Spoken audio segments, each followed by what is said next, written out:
സ്വാഗതം ഇൻസൈറ്റിലേക്ക്. മൂന്നാം നരേന്ദ്രമോദി മന്ത്രിസഭ ഡൽഹിയിൽ സത്യപ്രതിജ്ഞ ചെയ്ത് അധികാരമേറ്റു. ഇന്നലെയാണ് ആദ്യത്തെ ക്യാബിനറ്റ് യോഗം ചേർന്നത്. അതിനുശേഷമാണ് മന്ത്രിസഭാംഗങ്ങളായിരിക്കുന്ന ആളുകളുടെ വകുപ്പുകൾ ഏതൊക്കെ എന്നുള്ള വിവരം പുറത്തേക്ക് വന്നത്. നരേന്ദ്രമോദി സർക്കാർ അധികാരമേൽക്കുന്നതിന് മുമ്പ് NDAക്ക് മാത്രമാണ് ഭൂരിപക്ഷം ഉണ്ടായിരുന്നത്. BJPക്ക് ഒറ്റയ്ക്ക് കേവല ഭൂരിപക്ഷം ഉണ്ടായിരുന്നില്ല. 2014 2019 നിന്നും ഭിന്നമായിട്ട് ഇക്കുറി BJPക്ക് കേവല ഭൂരിപക്ഷം ഉണ്ടായിരുന്നില്ല ഒറ്റയ്ക്ക്. അപ്പോൾ ഈ NDA MP-മാരുടെ യോഗം വിളിച്ചു ചേർത്തപ്പോൾ നരേന്ദ്രമോദി മുന്നണി മര്യാദകളെക്കുറിച്ചൊക്കെ സംസാരിക്കുന്ന കാഴ്ച നമ്മൾ കണ്ടു. NDA സർക്കാരാണ് അധികാരത്തിൽ വരാൻ പോകുന്നത് എന്ന് അദ്ദേഹം പറയുന്ന കാഴ്ച നമ്മൾ കേട്ടു. ഈ തെരഞ്ഞെടുപ്പ് പ്രചാരണ കാലത്ത് മോദിയുടെ ഗ്യാരണ്ടി, മോദി സർക്കാർ എന്ന് മാത്രം പറഞ്ഞിരുന്ന നരേന്ദ്രമോദി NDA സർക്കാരിനെക്കുറിച്ച്, മുന്നണി മര്യാദകളെക്കുറിച്ച് ഒക്കെ സംസാരിക്കുന്ന കാഴ്ച നമ്മൾ കണ്ടു.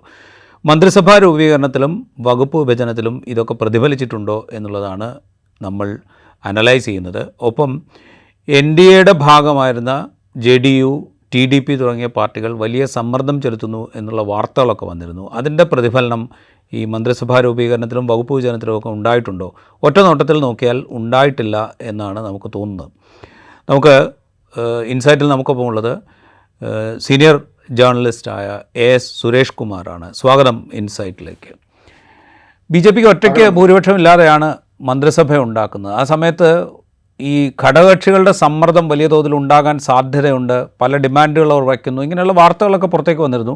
JDUവിൻ്റെ ഭാഗത്ത് നിന്ന് 2 ക്യാബിനറ്റ് പദവി അവർ ആവശ്യപ്പെട്ടു, TDP 2 ക്യാബിനറ്റ് പദവി അവർ ആവശ്യപ്പെട്ടു, അങ്ങനെയുള്ള അതുപോലെ പ്രധാനപ്പെട്ട വകുപ്പുകൾ ആവശ്യപ്പെട്ടു. ഇത്തരം ഒരുപാട് ചർച്ചകളും ഒരുപാട് വാർത്തകളൊക്കെ പുറത്തേക്ക് വന്നിരുന്നു. പക്ഷേ മന്ത്രിസഭ രൂപീകരിക്കുകയും അതിനുശേഷം വകുപ്പ് വിഭജനം നടത്തുകയും ചെയ്തപ്പോൾ BJP അവർക്ക് യോജിക്കുന്ന രീതിയിൽ, അല്ലെങ്കിൽ അവരുടെ ഇഷ്ടത്തിനനുസരിച്ച് തന്നെ മന്ത്രിസഭ രൂപീകരിച്ചു എന്നാണ് നമുക്ക് തോന്നുന്നത്, നമുക്ക് കിട്ടുന്നൊരു ഫീല്.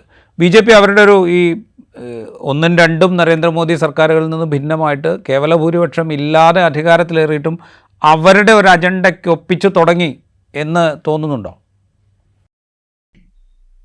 ഇതിലെ എനിക്കും രാജീവിനും ശ്രീ നരേന്ദ്രമോദിക്കും ഒരു DNA ആണ്, അതായത് ഒരു ചലിതക സ്വഭാവം. എത്ര വിചാരിച്ചാലും അതിലൊരു മാറ്റം വരുത്തുക ബുദ്ധിമുട്ടായി. നമുക്ക് എന്താ പറയാ, നരേന്ദ്രമോദി സർക്കാരിന്റെ 3ാം ഊഴത്തെ ചോദിക്കുമ്പോൾ നമുക്ക് മനസ്സിലാകുന്നത്, രാജീവ് സൂചിപ്പിച്ചതുപോലെ തന്നെ 240 സീറ്റ് അവർക്കാണ്. പിന്നെ പ്രധാന മസിൽ പിടിക്കും എന്ന് നമ്മൾ കരുതുന്ന 2 കക്ഷികൾക്കോ ഒരു 3 ഡസൻ സീറ്റിൽ താഴെയാണുള്ളത്. അപ്പോ ഇതാണ് ഈ സഖ്യകക്ഷി സർക്കാരിന്റെ ഒരു ശരാശരി ഒരു മുഖം. അപ്പോ ഇതുവരെ നരേന്ദ്രമോദി ഭരിച്ചു പോകുന്നത് എല്ലാവരും ഇതിനകം ചർച്ച ചെയ്ത് കഴിഞ്ഞ കാര്യമാണ്. അദ്ദേഹം മുഖ്യമന്ത്രി സ്ഥാനത്ത് വന്നത് മുതൽ പ്രധാനമന്ത്രി ആയതിനു ശേഷം ഈ തെരഞ്ഞെടുപ്പ് വരെയുള്ള സാഹചര്യത്തിൽ ഒറ്റയ്ക്കാണ്, വേറെ ആരെയും കൂസാതെ മുന്നോട്ട് പോയ ഒരു നേതാവാണ് നരേന്ദ്രൻ. അപ്പോൾ അദ്ദേഹത്തിന് എത്രത്തോളം ഒന്ന് ഫ്ലെക്സിബിൾ ആകാൻ പറ്റും, ഭരണം മുന്നോട്ട് കൊണ്ടുപോകാൻ സഖ്യകക്ഷികളെ ആശ്രയിക്കുന്നു എന്നുള്ളത് ശരിയാണ്. പക്ഷേ അതില് തന്ത്രപരമായിട്ട് ഈ സർക്കാരിനെ കൊണ്ടു നടക്കുകയും തന്ത്രപരമായിട്ട് സ്വന്തം അജണ്ട മുന്നോട്ട് നീക്കുകയുമാണ് നരേന്ദ്രമോദി ചെയ്യാൻ പോകുന്നത് എന്ന കാര്യത്തിൽ യാതൊരു തർക്കവുമില്ല. അതില് ഈ സഖ്യകക്ഷികളെ സംബന്ധിച്ചിടത്തോളം ഈ പറയുന്ന ചെറുകിട സഖ്യകക്ഷികൾ എന്ന് പറയാൻ, അവർക്ക് വേണ്ടത് അവരുടെ സംസ്ഥാനത്തെ താല്പര്യങ്ങൾ പാലിച്ചുകൊണ്ട് ആ സംസ്ഥാനത്തെ അവരുടെ മാസ് ബേസ് ഉയർത്തിക്കൊണ്ടുവരിക, അല്ലെങ്കിൽ അതിന്റെ അടിത്തറ ബലപ്പെടുത്തുക, അവരുടെ പാർട്ടിയുടെയും അവരുടെ ഭരണത്തിന്റെയും അടിത്തറ ബലപ്പെടുത്തുന്ന സാഹചര്യം ഉണ്ടാകുക എന്നുള്ളതാണ് ഈ പ്രാദേശിക കക്ഷികളെ സംബന്ധിച്ച് വേണ്ടത്. അല്ലാതെ വലിയ അംബീഷൻ 240, 18, 12 എന്ന നിൽക്കുന്ന ഒരു സഖ്യകക്ഷി സംവിധാനത്തിൽ അതിൽ കൂടുതൽ അവർ ആഗ്രഹിക്കുന്നില്ല. അവരെ സംബന്ധിച്ചിടത്തോളം തീർച്ചയായിട്ടും നരേന്ദ്രമോദിയെ ഒരു പാഠം പഠിപ്പിക്കുക എന്നുള്ള അവസരത്തിന് ഉണ്ടായി വന്നാൽ അവരത് ചെയ്യും. പക്ഷെ ഇപ്പോൾ അവർക്ക് പ്രൈം പ്രയോറിറ്റി എന്ന് പറയുന്നത് അവരുടെ സ്വന്തം അടിത്തറ ബലപ്പെടുത്തുക. ഇത് തന്നെ ഈ നരേന്ദ്രമോദിയെ സംബന്ധിച്ചിടത്തോളം അനിശ്ചിതത്വങ്ങൾ പൂർണ്ണമായി മാറിയിട്ടുണ്ട് എന്നൊന്നും പറയാൻ പറ്റില്ല. അതുകൊണ്ട് പക്ഷേ അവരുടെ ഇപ്പോൾ നരേന്ദ്രമോദിക്ക് തന്നെ കാര്യം ഈ സാമ്പത്തിക രംഗത്തെ അതിലെന്ത് മാറ്റം വരാൻ, അങ്ങനെ വിശാല അടിസ്ഥാനത്തിലുള്ള നയങ്ങൾ എന്തായാലും ഇപ്പം വ്യവസായ നടത്തിപ്പിന്റെ പോളിസിയിൽ എന്തെങ്കിലും മാറ്റം വരുമോ? ഒന്നുമില്ല. പക്ഷേ കർഷകർ നൽകിയ തിരിച്ചടി, അതിപ്പോ നമുക്കറിയാം, ശിവരാജ് സിംഗ് ചൗഹാനെ മന്ത്രിയാക്കി. അപ്പൊ ഗ്രാമീണ മേഖലയ്ക്കുള്ള ഊന്നൽ കൊടുക്കേണ്ട സാഹചര്യങ്ങളുണ്ട്. അങ്ങനെ അവരുടെ ഒരു മുഖം ഒന്ന് ആ തരത്തിൽ ശ്രമിക്കും എന്നുള്ളതല്ലാതെ അവരുടെ കോർ അജണ്ടകളെ അവർ ഒരിക്കലും പിന്നെ നരേന്ദ്രമോദിയുടെ സമീപനത്തിൽ മാറ്റം ഉണ്ടാവുക സാധ്യമല്ല എന്നാണ് എനിക്ക് തോന്നുന്നത്. ഇപ്പോൾ അദാനിയുടെ കാര്യം എടുക്കുക. അദാനിയോടുള്ള സമീപനത്തിൽ നരേന്ദ്രമോദി എത്ര മാറ്റം വരുത്താനാണ് പ്രായോഗികമായി തന്നെ. അപ്പൊ ഇത്തരം ഒരു സാഹചര്യം അങ്ങനെ ഉണ്ടാവും എന്നാണ് എനിക്ക് തോന്നുന്നത്. പിന്നെ ഇപ്പോ ഇന്നലെ മന്ത്രിസഭയുടെ സത്യപ്രതിജ്ഞാ സമയത്ത് NCPക്ക് മന്ത്രിയെ വേണ്ട, അല്ലെങ്കിൽ ശിവസേനയ്ക്ക് അതൃപ്തിയുണ്ട്, അങ്ങനെ ഉള്ള സാഹചര്യങ്ങളൊക്കെ ഉണ്ട്. എങ്കിൽ പോലും പരസ്പരം അംഗീകരിക്കുമ്പോഴും ആ മേധാവിത്വം നിലനിർത്തുമ്പോൾ പോകാനുള്ള ഒരു DNA, ആ DNA നരേന്ദ്രമോദി കാണിക്കുന്നതാണ്. അത് പറയുമ്പോഴേ ഇപ്പോൾ JDU സർക്കാരിൻ്റെ ഭാഗമാകാൻ തീരുമാനിക്കുമ്പോൾ വലിയ ഡിമാൻഡുകൾ മുന്നോട്ട് വച്ചു എന്നുള്ള വാർത്തകൾ വരുന്നു. TDP ചില ഡിമാൻഡുകൾ മുന്നോട്ട് വച്ചു എന്നുള്ള വാർത്തകൾ വരുന്നു. ചില വകുപ്പുകൾ വേണം എന്ന് ആവശ്യപ്പെട്ടു എന്നുള്ള വാർത്തകൾ വരുന്നു. ഇങ്ങനെ പല വാർത്തകളും നമ്മുടെ മുമ്പിലേക്ക് വന്നിരുന്നു. പക്ഷേ ഈ ഡിമാൻഡ്സ് ഒന്നും മീറ്റ് ചെയ്തതായിട്ട് നമ്മൾ കാണുന്നില്ല.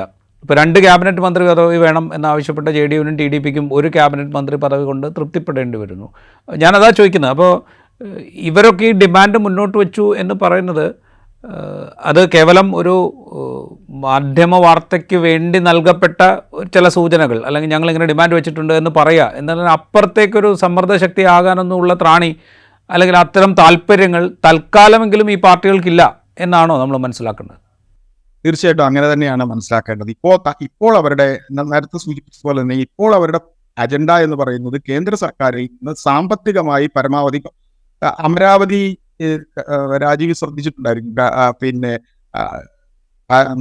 എന്താ പറയുക, നമ്മുടെ ചന്ദ്രബാബു നായിഡു പിന്നെ ഭരണം കേന്ദ്ര ഭരണത്തിലേക്ക് വരുന്നു എന്നുള്ള സാഹചര്യം അമരാവതിയിലെ സ്ഥലവില 100% വർദ്ധിച്ചു, അല്ലെങ്കിൽ ഇരട്ടിയായി നമ്മൾ കാണുന്നു.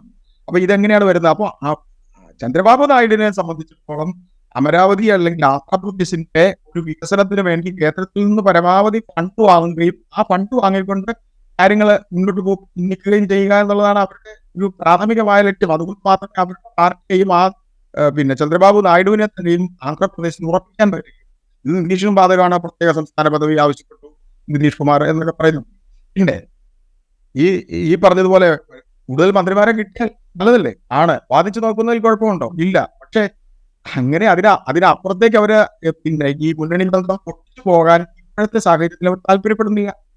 പിന്നെ BJPയെ സംബന്ധിച്ച് 240 പിന്നെ MP-മാരുണ്ട്. ആ MP-മാരുടെ അവർ അല്ലെങ്കിൽ ആ ഒരു മസിൽ ശേഷി ഒന്നും കാണിക്കാനുള്ള ഒരു മത്സര ബുദ്ധിയോടെ അത് കാണിക്കാനുള്ള ശ്രമമാണ് നരേന്ദ്രമോദി നടത്തിക്കൊണ്ടിരിക്കുന്നത്. റൈറ്റ്. ഇപ്പോൾ ആന്ധ്രയെ സംബന്ധിച്ച് അത് ശരിയാണ്. കാരണം വെച്ച് കഴിഞ്ഞാൽ ഇപ്പോൾ TDP ചന്ദ്രബാബു നായിഡുവിനെ സംബന്ധിച്ച് ഒരു തിരിച്ചുവരവാണ്. ആന്ധ്രയ്ക്ക് കൂടുതൽ ഫണ്ട് അനുവദിപ്പിക്കണം. അദ്ദേഹം നേരത്തെ പ്ലാൻ ചെയ്ത വിധത്തിൽ ആന്ധ്രയുടെ തലസ്ഥാനം അല്ലെങ്കിൽ അതിൻ്റെ വികസനം, അദ്ദേഹത്തിൻ്റെ തന്നെ വ്യക്തിപരമായ താല്പര്യങ്ങൾ, ഇതൊക്കെ ഉണ്ട്. JDUവിനെ സംബന്ധിച്ചും ബീഹാറിനെ സംബന്ധിച്ചും NDAയുടെ ദീർഘകാലമായിട്ടുള്ള സഖ്യകക്ഷിയാണ്. ഇടക്കാലത്ത് മഹാസഖ്യത്തിലേക്ക് വന്നു, പിന്നീട് വീണ്ടും NDAയിലേക്ക് പോയി. JDUവിനെ സംബന്ധിച്ച് ഇപ്പോൾ ബീഹാറിന് സ്പെഷ്യൽ സ്റ്റാറ്റസ് എന്നുള്ളത് നേരത്തെ തന്നെ നേടിയെടുക്കാവുന്നൊരു കാര്യമായിരുന്നു. പക്ഷേ അത് നടന്നിട്ടില്ല.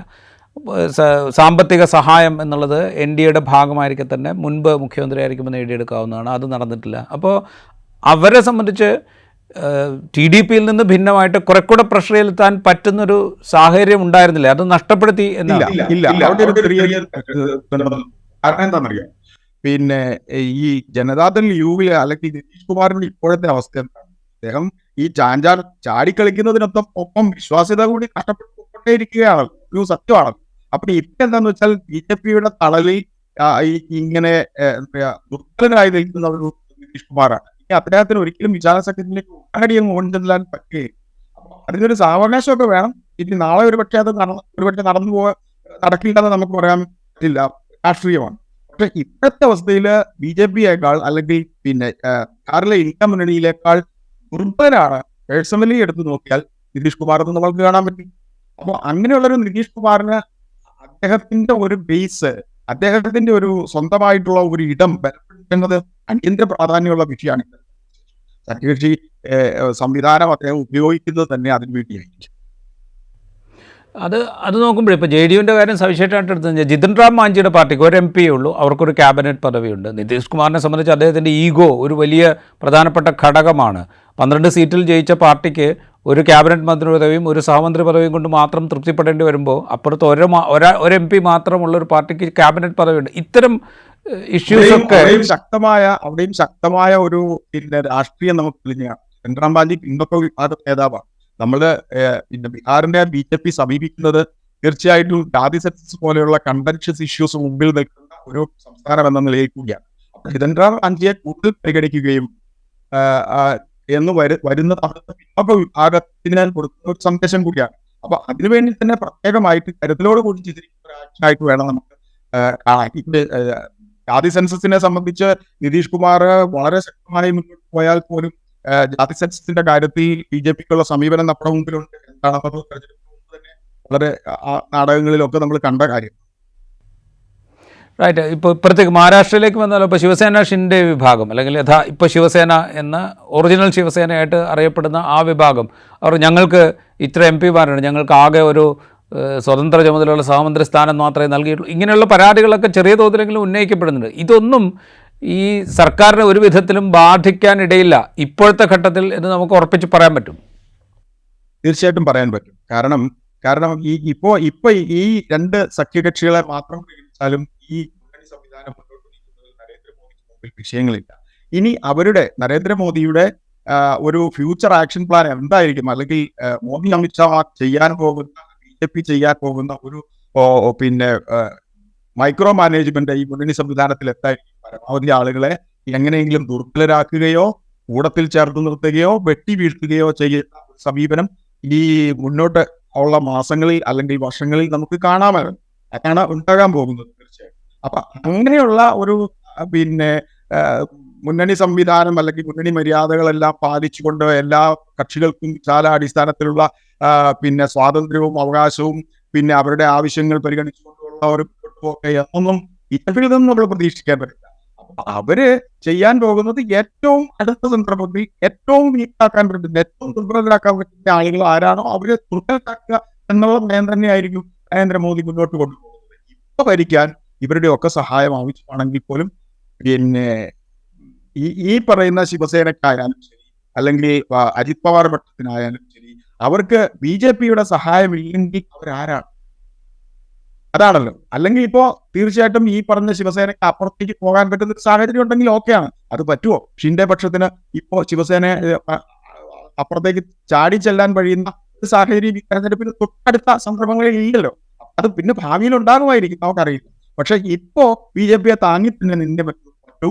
അത് അങ്ങനെ ചെയ്യാൻ നിർബന്ധിതരാകുന്ന കാഴ്ചയാണ് നമ്മൾ കാണുന്നത്. ഇത് നമ്മുടെ 2019 നിതീഷ് കുമാറിന്റെ കാര്യത്തിൽ കണ്ടിട്ടുണ്ട്. നിതീഷ് കുമാർ ചോദിച്ചത് 2 മന്ത്രിസ്ഥാനങ്ങളാണ്, കേന്ദ്രമന്ത്രി സ്ഥാനങ്ങൾ. ക്യാബിനറ്റ് കൊടുത്തില്ല. നിതീഷ് കുമാർ എന്ത് ചെയ്തു? പരിഭവിച്ചിട്ട് കാര്യമില്ല. പക്ഷെ പരിഭവിച്ചു, ഞങ്ങൾക്ക് മന്ത്രിയെ വേണ്ട എന്ന് പറഞ്ഞു. അതിലേ ചെയ്യാൻ പറ്റുന്നുള്ളൂ. അല്ലെങ്കിൽ നിതീഷ് കുമാറിന് ആ സന്ദർഭത്തിൽ വേറൊരു ഇതിലേക്ക് മാറാമെന്ന് എന്തെങ്കിലും ചെയ്യാൻ രാഷ്ട്രീയ സാഹചര്യം അപ്പോഴില്ല. അദ്ദേഹം അതുകൊണ്ട് അത് ചെയ്തു എന്ന് കരുതി പിന്നീട് നിതീഷ് BJP പാളയത്തിൽ നിന്ന് പോകുന്നത് നമ്മുടെ ചരിത്രമാണ്. റൈറ്റ്. അങ്ങനെ ഇരിക്കുമ്പോൾ ഈ കഴിഞ്ഞ 2014 മുതൽ 2024 വരെയുള്ള ഘട്ടങ്ങളിൽ ഏത് വിധത്തിലാണ് നരേന്ദ്രമോദി സർക്കാർ പ്രവർത്തിച്ചതെന്ന് നമുക്കറിയാം. അവരെടുത്ത നയങ്ങൾ, വളരെ ഏകപക്ഷീയമായ പ്രവർത്തന ശൈലി, വർഗീയമായ വിഭജനം വളരെ ആഴത്തിലുള്ളതാക്കാൻ പാകത്തിലുള്ള നയങ്ങൾ, ഇത്തരം കാര്യങ്ങളൊക്കെ വളരെ എക്സ്പ്ലിസിറ്റായിട്ട് നടപ്പാക്കാൻ ശ്രമിക്കുകയും നടപ്പാക്കുന്നതിൽ വിജയിക്കുകയും ചെയ്ത കാഴ്ച നമ്മൾ കാണുന്നുണ്ട്. ഇനി അങ്ങോട്ട് ഇതേ രീതിയിൽ തന്നെ തുടരാൻ അവർക്ക് സാധിക്കുമോ? ഈ പറയുന്ന പാർട്ടികൾക്ക് ഏതെങ്കിലും തരത്തിലുള്ള സമ്മർദ്ദം സർക്കാരിൻ്റെ നയകാര്യങ്ങളിൽ ഉണ്ടാകാനുള്ളൊരു സാധ്യത അതുണ്ടോ? ഇപ്പോൾ ഈ അജണ്ടകളിലൊന്നും ഒരു മാറ്റം ഇല്ലാത്ത തുടർഭരണത്തിനാണ് BJP അല്ലെങ്കിൽ മോദി ഈ സർക്കാർ ശ്രമിക്കുന്നത്. പിന്നെ അത് താൻ പ്രമാണിത്വം എന്ന് പറയുന്ന താൻ പോരിമ അത് നിലനിർത്താൻ വേണ്ടി തന്നെയാണ് മോദി ശ്രമിക്കുന്നത്. പിന്നെ അതിന് ഭൂരിപക്ഷം ഉണ്ടായിരുന്ന ഒരു സാഹചര്യം പോലെ അത്ര എളുപ്പമല്ല ഇനി അങ്ങോട്ടുള്ള കാര്യങ്ങൾക്ക് എത്തും, സ്പഷ്ടമാണ്. ഇതിനു മുമ്പിൽ പല വിഷയങ്ങളും ഈ സർക്കാരിന് മുമ്പിൽ നിൽക്കുന്നുണ്ട്. വിവാദ അജണ്ടകളുടെ കാര്യത്തിൽ ഇപ്പോൾ പിന്നെ നടപ്പാക്കുന്ന മുന്നോട്ട് കൊണ്ടുപോകുന്ന വിഷയത്തിലുണ്ട്. ആന്ധ്രാപ്രദേശിലെ 4% മുസ്ലിം സംവരണം, അതിനോടുള്ള സമീപനം എന്താണ്? BJP-ക്ക്, അല്ലെങ്കിൽ ജാതി സെൻസസിനോടുള്ള സമീപനം എങ്ങനെയാണ്, ഇങ്ങനത്തെ വിവാദ വിഷയങ്ങൾ അല്ലെങ്കിൽ പ്രശ്ന വിഷയങ്ങൾ, സങ്കീർണ വിഷയങ്ങൾ തീർച്ചയായിട്ടും ഈ മുന്നണിക്ക് മുന്നിലുണ്ട്. അത് ഒരു ഘട്ടത്തിൽ അല്ലെങ്കിൽ മറ്റൊരു ഘട്ടത്തിൽ അത് പുറത്തു വന്നേ മതിയാവും. പക്ഷേ അതുവരെയുള്ള സാഹചര്യങ്ങളിൽ ഈ പിന്നെ ഇപ്പോ ഈ മഹാരാഷ്ട്ര, അല്ലെങ്കിൽ ഇനി വരാൻ പോവുകയാണല്ലോ, ഒരു വർഷത്തിനുള്ളിൽ മഹാരാഷ്ട്ര വരുന്നുണ്ട്, ഹരിയാന വരുന്നുണ്ട്, ജാർഖണ്ഡ് നിയമസഭാ തെരഞ്ഞെടുപ്പുകളുടെ കാര്യമാണ്, ബീഹാറിൽ വരുന്നുണ്ട്, ഡൽഹിയിൽ വരുന്നുണ്ട്. ഇതെല്ലാം അതിനു മുമ്പ് ഈ വിവാദ വിഷയങ്ങളിലെല്ലാം ഇവർക്ക് ആ വിവാദ വിഷയങ്ങൾ പൊട്ടി വരും. അപ്പോഴേക്കും അതിനെല്ലാം ഒരു പൊതുവായ ഇവർക്ക് സ്വീകാര്യമായ ഉണ്ടോ എന്ന് കണ്ടുപിടിക്കേണ്ടി വരും. പക്ഷേ ഇപ്പോ ഈ വിഷയങ്ങളിൽ നിന്ന് മാറി സഞ്ചരിച്ചുകൊണ്ട് സാമ്പത്തികമായ വിഷയങ്ങളിൽ ഒന്നും ഒരു മാറ്റമില്ലാതെ, അല്ലെങ്കിൽ ഈ മന്ത്രിസഭയുടെ രൂപവൽക്കരണത്തിൽ തന്നെ ശ്രദ്ധിച്ച് നോക്കിയാൽ അറിയാമല്ലോ, ഇപ്പൊ എല്ലാവരും നിരീക്ഷിച്ചു കഴിഞ്ഞത് തന്നെയാണ്. പിന്നെ പ്രധാന വകുപ്പുകൾ ഒന്നും ആർക്കും വിട്ടുകൊടുത്തിട്ടില്ല. അവരുടെ നയങ്ങളിൽ യാതൊരു മാറ്റവും ഇല്ലാത്ത രീതിയിൽ അവർ കൊണ്ടുപോകാൻ ശ്രമിക്കുന്നു എന്നതാണ്. ശ്രമിച്ചു അല്ലെങ്കിൽ അത് കഴിഞ്ഞു എന്നുള്ളതല്ല, അതിന് ശ്രമിക്കുന്നു. അതുമായിട്ട് മുൻപോട്ട് പോകാനുള്ള നിശ്ചയദാർഢ്യം പ്രകടിപ്പിച്ചു നിൽക്കുന്ന ഒരു പിന്നെ BJP-യെയും നരേന്ദ്രമോദിയെയുമാണ് നമ്മളിപ്പോൾ കാണുന്നത്. ജയിക്കുമോ എന്നുള്ളത് തുടർന്ന് വരുന്ന രാഷ്ട്രീയ സാഹചര്യങ്ങളെ ആശ്രയിച്ചിരിക്കുന്നു. റൈറ്റ്. അത് പറയുമ്പോഴേ ഇപ്പം എന്താ പറയുക, ജാതി സെൻസസ് എന്നുള്ളത് JDU-വിൻ്റെ പ്രധാനപ്പെട്ട അജണ്ടകളിൽ ഒന്നാണ്. ആന്ധ്രയിലെ മുസ്ലിം സംവരണം TDP-യെ സംബന്ധിച്ച് പ്രധാനമാണ്. അതൊക്കെ അവരുടെ സംസ്ഥാനങ്ങളിലോ അല്ലെങ്കിൽ അവരുടെ രാഷ്ട്രീയവുമായി ബന്ധപ്പെട്ട് ഇപ്പുറത്ത് ഇതേപോലെയുള്ള പ്രശ്നങ്ങൾ അല്ലെങ്കിൽ ഇതേപോലെയുള്ള താല്പര്യങ്ങൾ BJP-ക്ക് ഉണ്ട്. ഇപ്പോൾ യൂണിഫോം സിവിൽ കോഡ് നടപ്പാക്കും എന്ന് തെരഞ്ഞെടുപ്പിന് മുമ്പ് പറഞ്ഞിരുന്നു. ഒരു രാജ്യം ഒരു തെരഞ്ഞെടുപ്പ് എന്നതിലേക്ക് പോകും എന്ന് തെരഞ്ഞെടുപ്പിന് മുമ്പ് പ്രഖ്യാപിച്ചിരുന്നു. ഇത്തരം കാര്യങ്ങളിൽ ചില കാര്യങ്ങളെങ്കിലും തൽക്കാലത്തേക്ക് മാറ്റിവെക്കുക എന്നൊരു തന്ത്രപരമായ സ്റ്റാൻഡിലേക്കൊക്കെ BJP പോകാനുള്ളൊരു സാധ്യതയുണ്ടോ? തീർച്ചയായിട്ടും. അത് സ്വാഭാവിക ഏകസ് സിവിൽ കോഡിന്റെ കാര്യത്തിലൊക്കെ തുടക്കത്തിൽ കാണിച്ച സ്പീഡൊന്നും പിന്നെ BJP അങ്ങോട്ട് കാണിക്കുമെന്ന് വിചാരിക്കേണ്ട. കാരണം ആ അജണ്ടകൾക്ക് നടപ്പാക്കാനെടുക്കാൻ സാവകാശം എടുക്കാം എന്നുള്ളൊരു കാഴ്ചപ്പാടും BJP ഒരുപക്ഷെ ഉണ്ടായിപ്പോയിരിക്കാം. നമുക്കറിയാമല്ലോ, അയോധ്യയില് ബാബറി മസ്ജിദ് പൊളിച്ച സ്ഥലത്ത് പിന്നെ ക്ഷേത്രം പണിതതിന് ശേഷം പിന്നെ ആണല്ലോ ഈ തെരഞ്ഞെടുപ്പ് നടത്തുന്നത്. അതായത് BJP-യുടെ വിവാദ അജണ്ടകളിൽ ഒന്ന് പൂർത്തിയാക്കിയതിന് ശേഷമാണ് ഈ തെരഞ്ഞെടുപ്പിലേക്ക് പോയത്. ഒന്നല്ല, 370-ാം വകുപ്പ് എടുത്തു കളഞ്ഞ് പിന്നെ ജമ്മു കാശ്മീരിന്റെ പ്രത്യേക സംസ്ഥാന പദ്ധതി ഇല്ലാതാക്കി, 2 കേന്ദ്രഭരണ പ്രദേശങ്ങളായി കഷ്ണമാക്കി. അങ്ങനെ ഈ 2 വിവാദ അജണ്ടകളും നടപ്പാക്കിയതിനു ശേഷം നടന്ന തെരഞ്ഞെടുപ്പിൽ BJP-ക്ക് എന്ത് സംഭവിച്ചു? തോൽവി ഏറ്റുവാങ്ങേണ്ടി വന്നു. അപ്പോ പിന്നെ മൂന്നാമത്തെ ഈ ഏക സിവിൽ കോഡോ അല്ലെങ്കിൽ ജാതി സെൻസസിലുമായിട്ട് ബന്ധപ്പെട്ട അവരുമായിട്ടുള്ള യുദ്ധം പുറത്തുന്നതിലോ ഒന്നും BJP-ക്ക് നീങ്ങേണ്ടതില്ലെന്ന ഒരു അവബോധമാണല്ലോ BJP-ക്ക് ഉണ്ടായിത്തീരുന്നത്. അതുകൊണ്ട് അവർ അത്തരം വിഷയങ്ങളിൽ ഇനിയിപ്പോ സമീപ ഭാവിയിൽ അവർക്ക് ലോക്സഭാ തെരഞ്ഞെടുപ്പിൽ ഈ ഒരു അജണ്ടയായിട്ട് മുൻപോട്ട് പോകാൻ കഴിയില്ല. അപ്പൊ അതാണ് ഈ വിഷയങ്ങളെല്ലാം, വിവാദ വിഷയങ്ങളെല്ലാം അവർ തെരഞ്ഞെടുപ്പ് നേട്ടത്തിനാണല്ലോ എല്ലാ കാലത്തും ഉപയോഗിച്ചുകൊണ്ടിരിക്കുന്നത്. അപ്പോൾ ഇപ്പോ അവർക്കത് മാറ്റി നിർത്തിക്കൊണ്ട് മുന്നോട്ട് പോവുക. പിന്നെ നമുക്കറിയാവുന്നത് പോലെ തന്നെ ഇവര് ഈ സഖ്യകക്ഷികൾ ഇത് കൂട്ടുകക്ഷി സർക്കാരാണെന്ന് പറയുമ്പോൾ തന്നെ ഇതൊരു കൂട്ടുകൃഷി സർക്കാരാണ് എന്നും കൂടി നമ്മൾ പറയേണ്ടതുണ്ട് എന്നാണ് എനിക്ക് തോന്നുന്നത്. കാരണം ഓരോരുത്തരും അവരവരുടെ അജണ്ടകളിൽ, അവരവരുടെ പ്രാദേശിക താല്പര്യങ്ങളിൽ അല്ലെങ്കിൽ ഈ BJP-യുടെ താല്പര്യങ്ങളിൽ കേന്ദ്രീകരിച്ചാണ് മുന്നോട്ട് പോകുന്നത്. അവിടെ ഫ്രിക്ഷൻ ഉണ്ടാകുന്നത് കുറച്ചു കാലത്തിന് ഈ എന്താ പറയാ നമ്മൾ പറയുന്ന ഈ അതുമിതു കാലത്തിന് ശേഷം.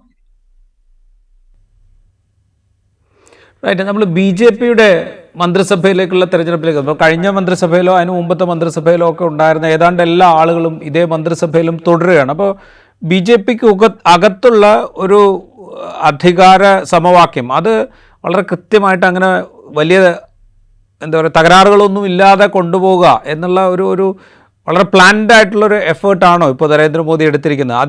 അതിനെ ഒന്നും ഉലയ്ക്കാതെ പാർട്ടിക്കുള്ളിൽ പ്രശ്നങ്ങളൊന്നും ഉണ്ടാകുന്നില്ല എന്നൊരു ഫീല് പുറത്തേക്ക് കൊടുക്കുക എന്നുള്ളത് കൂടെ ഉണ്ടോ? ഞാൻ ചോദിക്കുന്നത് പ്രത്യേകിച്ച് ഈ ഒറ്റയ്ക്ക് ഭൂരിപക്ഷം ഇല്ല എന്നുള്ളത് ഒരുപക്ഷെ BJP-ക്കുള്ളിൽ വിമർശനങ്ങൾക്ക്, നരേന്ദ്രമോദി അമിത്ഷാ സഖ്യത്തിനെതിരായ വിമർശനങ്ങൾക്ക് സാധ്യതയുണ്ട് എന്നൊക്കെയുള്ള വിലയിരുത്തലുകൾ ഉണ്ടായിരുന്നു. 2 തരത്തിലും ഈ ഒന്ന് നിർബന്ധിതമായി തീരുന്ന ഒരു സാഹചര്യമുണ്ട്. ഈ ഇതിനകത്ത് ഞങ്ങൾക്കൊരു മാറ്റവും വന്നിട്ടില്ല, ഒരു 10-32 സീറ്റിന്റെ കുറവുണ്ടെന്ന് വിചാരിച്ച് ഞങ്ങൾക്കൊന്നും സംഭവിച്ചിട്ടില്ല എന്നൊരു ഫീല് വരുത്താൻ ശ്രമിക്കുന്നു. രണ്ടാമത്തെ കാര്യം എന്ന് പറയുന്നത് ഈ BJP-ക്കുള്ളിലെ സംഘർഷാവസ്ഥകളെ പുറമേക്ക് ഒട്ടിയൊലിക്കാതെ നോക്കുന്ന ഒരു സാഹചര്യവും കൂടെ ഇതിനകത്ത് നമുക്ക് കാണാൻ കഴിയുന്നുണ്ട്. പിന്നെ നമ്മളൊന്ന് ആലോചിച്ച് നോക്കിയാൽ തീർച്ചയായിട്ടും ഇത്തവണ ജനാധിപത്യത്തിന്റെ ഒരു ജനാധിപത്യം ഉയർത്തിപ്പിടിക്കുന്ന ഒരു തെരഞ്ഞെടുപ്പ് ഫലമാണ് ഇത്തവണ ഉണ്ടായത് എന്ന് നമുക്കറിയാം. അതോടൊപ്പം തന്നെ നമ്മൾ മറ്റൊരു കാര്യവും കൂടി ഓർക്കേണ്ടത്, ഇത് പിന്നെ UP എന്ന് പറയുന്ന, അതാണ് ഈ തെരഞ്ഞെടുപ്പിന്റെ ഏറ്റവും കോറായിട്ടുള്ള, ഈ തെരഞ്ഞെടുപ്പിന്റെ ഏറ്റവും പ്രധാനപ്പെട്ട ഒരു മുഖം ഈ UP-യിലെ വിജയമാണ്. ഈ UP-യില് നമ്മൾ ഈ തെരഞ്ഞെടുപ്പിനെ വിശകലനം ചെയ്ത ഓരോ സന്ദർഭങ്ങളിലും BJP താഴ്ന്നു പോയേക്കാം എന്ന് ചിന്തിച്ചിട്ടുണ്ട് സീറ്റ് തരാം. പക്ഷെ അതൊരു 34-ലേക്ക് എത്തും എന്ന് നമ്മൾ ആർക്കെങ്കിലും കണക്ക് കൂട്ടാൻ കഴിഞ്ഞിരുന്നോ എന്ന് ചോദിച്ചാൽ ഇല്ല എന്നേ ഉത്തരവുള്ളൂ. തീർച്ചയായിട്ടും പിന്നെ കോൺഗ്രസും സമാജ്വാദി പാർട്ടിയും ഒക്കെ ചേർന്ന ആ ഇന്ത്യ സഖ്യത്തിന് മുന്നേറ്റം ഉണ്ടാക്കാൻ കഴിയുന്ന ഒരു പ്രവണത അലഹബാദിൽ നടന്ന യോഗത്തിലും ഒക്കെ ആയിട്ട് നമുക്കത് വളരെ വളരെ ആ മുന്നേറ്റത്തിന്റെ ഒരു പ്രവണത നമുക്ക് കാണാൻ കഴിഞ്ഞിട്ടുണ്ട്. പക്ഷേ ഈ 65 സീറ്റിൽ നിന്ന് വേണമെങ്കിൽ ഒരു 50 അല്ലെങ്കിൽ ഒരു 45 എന്തൊക്കെ പറഞ്ഞ് വേണമെങ്കിൽ താഴേക്ക് വരാമെന്നല്ലാതെ 34 സീറ്റിലേക്ക് പോകും എന്നൊരു ചുറ്റുപാടുണ്ടായിരുന്നില്ല. അപ്പൊ അങ്ങനെയുള്ള ഒരു ചുറ്റുപാടുണ്ടാകാൻ ജനവികാരത്തിനൊപ്പം RSSന്റെ താല്പര്യങ്ങൾ അല്ലെങ്കിൽ യോഗി അതിന് പിന്നിൽ കളിച്ചിട്ടുണ്ടോ, ഇങ്ങനെയൊക്കെയുള്ള ഒരു നിഗൂഢമായ വിഷയങ്ങൾ കൂടി അതിലുണ്ട്, അല്ലെങ്കിൽ അത് കാണേണ്ടതുണ്ട് എന്നാണ് നമുക്ക് നമ്മൾ മനസ്സിലാക്കേണ്ടത്. അല്ലെങ്കിൽ തീർച്ചയായിട്ടും ഇത്തരമൊരു അത് നരേന്ദ്രമോദിയുടെയോ അല്ലെങ്കിൽ അമിത്ഷായുടെയോ മൈക്രോ മാനേജ്മെന്റ് അവിടെ എന്തുകൊണ്ട് പരാജയപ്പെട്ടു എന്നുള്ളതും ഒരു വലിയ വിഷയമാണ്. അതായത് RSSും BJPയുമായി, അല്ലെങ്കിൽ RSSും നരേന്ദ്രമോദി ഒരു വിഗ്രഹ പ്രതിഷ്ഠയായി മാറുന്നതിൽ RSSന് നീരസമുണ്ടായിരുന്നു. അങ്ങനെ RSSന്റെ മൂക്ക് കയറിനുള്ളിൽ നിൽക്കാത്ത ഒരു നേതാവായി നരേന്ദ്രമോദി വളർന്നതിലുള്ള ഏതെങ്കിലും തരത്തിലുള്ള ഒരു ഓപ്പറേഷൻ ഇതിനുള്ളിൽ ഈ തെരഞ്ഞെടുപ്പ് കാലത്ത് ഉണ്ടായിട്ടുണ്ടോ എന്ന് ഇനിയും പരിശോധനാ വിഷയമാണെന്ന് എനിക്ക് തോന്നുന്നു. റൈറ്റ്. അത് പറയുമ്പോഴേ നമ്മൾ ഈ കഴിഞ്ഞ 2014 ഉണ്ടാവുകയും അല്ലെങ്കിൽ 2014 ലോക്സഭാ തെരഞ്ഞെടുപ്പിന് ഒരു വർഷം മുമ്പേ തന്നെ സൃഷ്ടിക്കാൻ ശ്രമിക്കുകയും 2014 സൃഷ്ടിക്കപ്പെടുകയും 2019 അത് ഒരു മൂർധന്യത്തിലെത്തുകയും ചെയ്തൊരു മോദി ഫാക്ടർ എന്ന് പറയുന്ന ഒരു സാധനമുണ്ട്. അതിൻ്റെ ഒരു ഡിക്ലൈൻ, അതിൻ്റെ ലക്ഷണങ്ങൾ ഈ തെരഞ്ഞെടുപ്പിലുണ്ട്.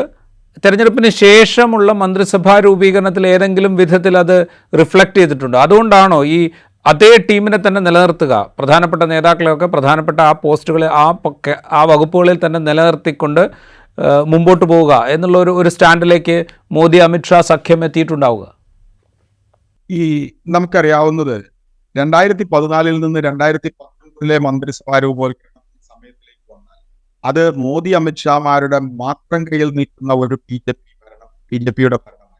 അപ്പൊ അവര് രണ്ടാമത്തെ ഘട്ടത്തിലേക്ക് വന്നപ്പോഴേക്കും 5 വർഷം ഭരിച്ച ആർക്കും അവസരം കിട്ടാതെ, രാജ്നാഥ് സിംഗിനെ അല്ലെങ്കിൽ നിതിൻ ഗഡ്കരിയെ മാറ്റി നിർത്തി കഴിഞ്ഞാൽ മറ്റുള്ളവരെ തട്ടി മാറ്റി പുതിയ ആളുകളെ കൊണ്ടുവരുന്ന അവരുടെ, അതായത് മോദി അമിത്ഷാമാരുടെ സ്ഥാനമുറപ്പിക്കുന്ന ഒരു പ്രക്രിയ നമ്മൾ 2019 കണ്ടിരുന്നു.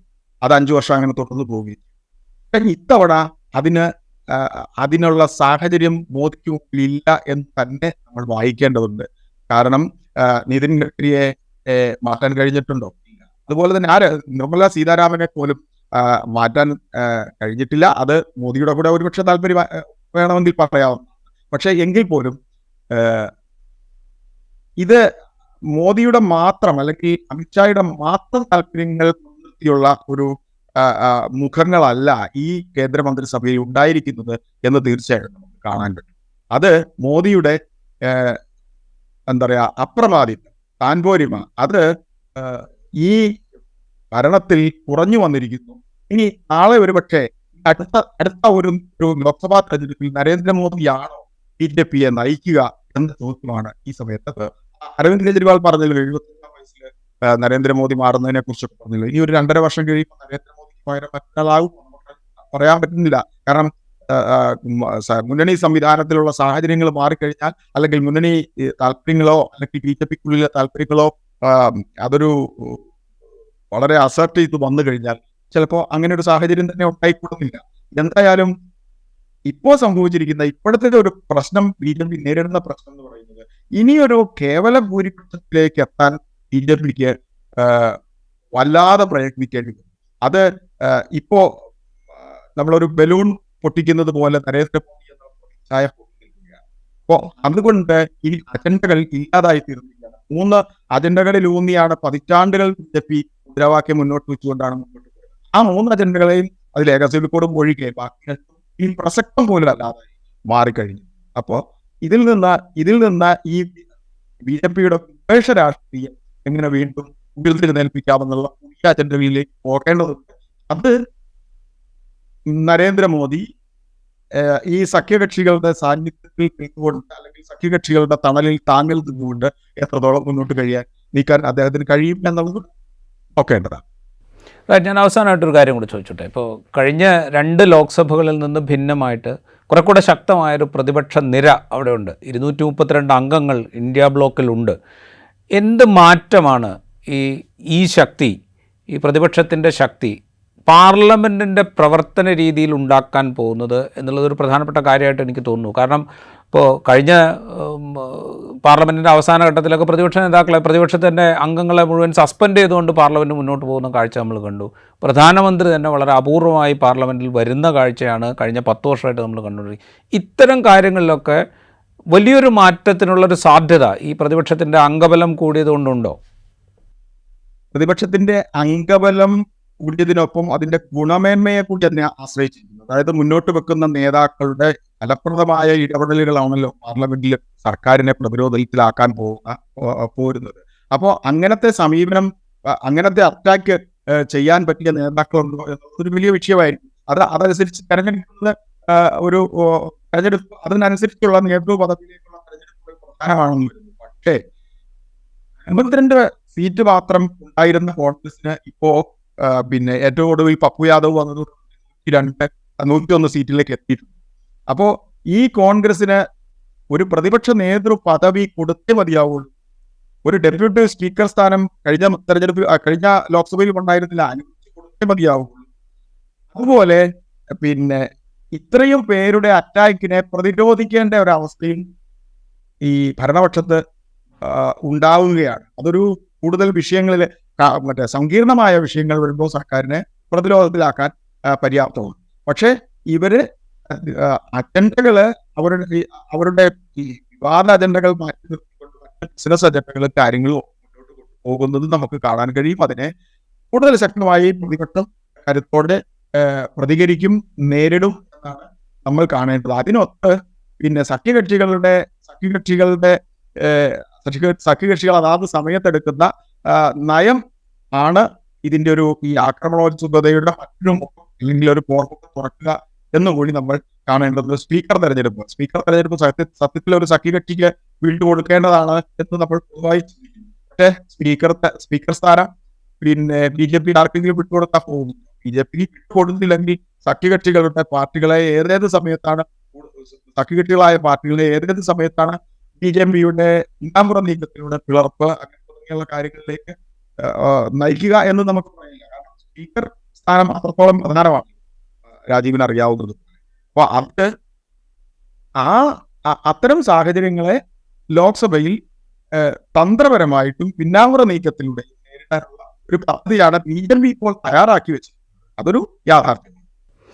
ഈ സ്പീക്കർ തെരഞ്ഞെടുപ്പ് ഞാൻ ചോദിക്കാനിരിക്കുകയായിരുന്നു. സ്പീക്കർ തെരഞ്ഞെടുപ്പ് ഒരു പ്രധാനപ്പെട്ട സംഗതിയായിട്ട് വരും. BJP സ്പീക്കർ സ്ഥാനം വിട്ടുകൊടുക്കും എന്ന് പ്രതീക്ഷിക്കുന്നുണ്ടോ? ഇപ്പോൾ JDUവും TDPയും ഒക്കെ അത്ര ആവശ്യങ്ങൾ ഉന്നയിച്ചതായിട്ടൊക്കെ വാർത്തകൾ വരുന്നുണ്ട്. പക്ഷേ നമ്മളൊരു BJPയുടെ സ്വഭാവം, നരേന്ദ്രമോദി അമിത്ഷാ സഖ്യത്തിൻ്റെ സ്വഭാവമൊക്കെ പരിഗണിച്ച് കഴിഞ്ഞാൽ സ്പീക്കർ പദവി അവർ വിട്ടുകൊടുക്കുക എന്നുള്ളത് ഏതെങ്കിലും തരത്തിൽ സാധ്യമായൊരു കാര്യമാണോ? സ്പീക്കർ പദവി വിട്ടുകൊടുക്കാൻ തീർത്തും ബുദ്ധിമുട്ടാണ്. അപ്പോൾ വാജ്പേയി സർക്കാരില് പിന്നെ TDP സ്പീക്കർ പദവി, പിന്നീട് ശിവസേന സ്പീക്കർ പദവി കൈകാര്യം ചെയ്തത് അന്നത്തെ നമുക്കറിയാവുന്നത് പോലെ 2 ഡസൻ പാർട്ടികളുടെ ഒരു ചീട്ടുകൊട്ടാരമായിരുന്നു. അപ്പോൾ വാജ്പേയി അത്രമേൽ ഒരർത്ഥത്തിൽ BJP അത്രമേൽ കുറച്ചുകൂടി ദുർബലമായിരുന്നു. എന്നിട്ട് പോലും ആ സർക്കാരിലെ BJPയുടെ അജണ്ടകൾ മുന്നോട്ട് നീക്കാനുള്ള ശ്രമങ്ങളുണ്ട്. എന്തായാലും ഈ സ്പീക്കർ സ്ഥാനം അവര് ഈ മറ്റൊരു പാർട്ടി വിട്ടുകൊടുക്കും. ഇപ്പോ മന്ത്രിസ്ഥാനം, ഒരു ക്യാബിനറ്റ് മന്ത്രിസ്ഥാനം ഇവർ ആവശ്യപ്പെട്ടുവെങ്കിൽ അത് കൊടുത്തിട്ടില്ലെങ്കിൽ സ്പീക്കർ സ്ഥാനം സഖ്യകക്ഷികൾക്ക് എത്രത്തോളം പ്രതീക്ഷിക്കണം? തീർച്ചയായിട്ടും അത് BJPയുടെ കയ്യിൽ പോകുന്ന കാര്യം. റൈറ്റ്. അതാണ് 3ാമത് മോദി സർക്കാർ അധികാരമേറ്റ് മന്ത്രിമാരെ നിശ്ചയിച്ച് വകുപ്പുകളൊക്കെ വിഭജിച്ച് കഴിയുമ്പോൾ ഉള്ള കാഴ്ച. അവർ BJPയും നരേന്ദ്രമോദി അമിത്ഷാ സഖ്യവും അവരുടെ ഒരു താൻ പോരിമ നിലനിർത്താനായി ശ്രമിക്കുന്ന കാഴ്ച ഇതിലൊക്കെ ഒരു കാര്യം കൂടി കാണാൻ രാജീവ് സാധിക്കുന്നുണ്ട്. അതായത് യെസ്, ഒരു കാര്യം കൂടെ പറയുന്നത് ഇവരുടെ താൻപോരിമയുടെ ഒരു മുഖം ഇപ്പൊ സഖ്യകക്ഷി 4% മുസ്ലിം സംവരണം പിന്നെ ആന്ധ്രാപ്രദേശിൽ അതിനുവേണ്ടി വാദിച്ചു പോരുന്ന പാർട്ടിയാണ് ചന്ദ്രബാബു നായിഡുവിന്റെ TDP. പക്ഷേ ഈ സർക്കാരിൽ ഇപ്പൊ വീണ്ടും 3-ാം ഊഴം വരുമ്പോഴും അവിടെ ഒരു മുസ്ലിം മന്ത്രി ഇല്ല. അതിന് പിന്നെ കൊണ്ടുവരാൻ GDP-യുടെ സമ്മർദ്ദത്തിനോ അല്ലെങ്കിൽ ജനതാദൾ യുവിന്റെ സമ്മർദ്ദത്തിനോ ഒന്നും കഴിയുന്നില്ല. ആ താൻപോരിമ BJP-യുടെ താൻപോരിമ അവിടെ തന്നെ പ്രകടമാണ്. ഇത് ആദ്യമായിട്ടാണ് ഒരു മുസ്ലിം സമുദായാംഗം ഇല്ലാത്ത ഒരു മന്ത്രിസഭ ആദ്യമായി സത്യപ്രതിജ്ഞ ചെയ്തു. പിന്നീട് മുസ്ലിം കഴിഞ്ഞ മന്ത്രിസഭയില് മുസ്ലിം മന്ത്രിമാരില്ലാത്ത അവസ്ഥ പിന്നീട് ഉണ്ടായി അക്ബീയുടെ കാലം കഴിഞ്ഞതോടുകൂടി. പക്ഷേ സത്യപ്രതിജ്ഞ ചെയ്ത സമയത്ത് തന്നെ മുസ്ലിം പ്രാതിനിധ്യം ഇല്ലാതെ പോയ ഒരു സാഹചര്യം ഇപ്പോൾ മാത്രമാണ് ഉണ്ടാകുന്നത്. എപ്പോഴാണ് ഉണ്ടാകുന്നത്? ഈ നാട്ടിലെ ഈ രാജ്യത്തെ മുസ്ലിം ജനസംഖ്യ എന്ന് പറയുന്നത് 15%. ആ 15%-ത്തിനാണ് കേന്ദ്രമന്ത്രിസഭയിൽ പ്രാതിനിധ്യം ഇല്ലാതെ പോകുന്നത്. അതേസമയം സിഖുകാരോ ക്രൈസ്തവരോ 2%. അവർക്കെല്ലാം പ്രാതിനിധ്യമുണ്ട്. അപ്പൊ ഈ അജണ്ടയാണ് മുസ്ലിങ്ങളെ ശത്രുപക്ഷത്ത് നിർത്തുന്ന അജണ്ട കൃത്യമായിട്ട് BJP ഇപ്പോഴും ഈ മന്ത്രിസഭാ രൂപവൽക്കരണ സമയത്ത് തന്നെ നടപ്പാക്കുന്നു എന്നുള്ളതും കൂടെ ആ ഒരു ദുസ്ഥിതി കൂടി കാണേണ്ടി. റൈറ്റ്, അതും വളരെ പ്രധാനപ്പെട്ട ഒരു കാര്യമാണ്. രാജ്യത്ത് ഒരു പുതിയ മന്ത്രിസഭ അധികാരത്തിലേൽക്കുമ്പോൾ ആദ്യമായിട്ട് രാജ്യത്തെ ഏറ്റവും പ്രബലമായ ന്യൂനപക്ഷ വിഭാഗമായ മുസ്ലിങ്ങളുടെ ഒരു പ്രതിനിധി പോലും ആ സർക്കാരിൽ ഉണ്ടാകാതിരിക്കുന്നു.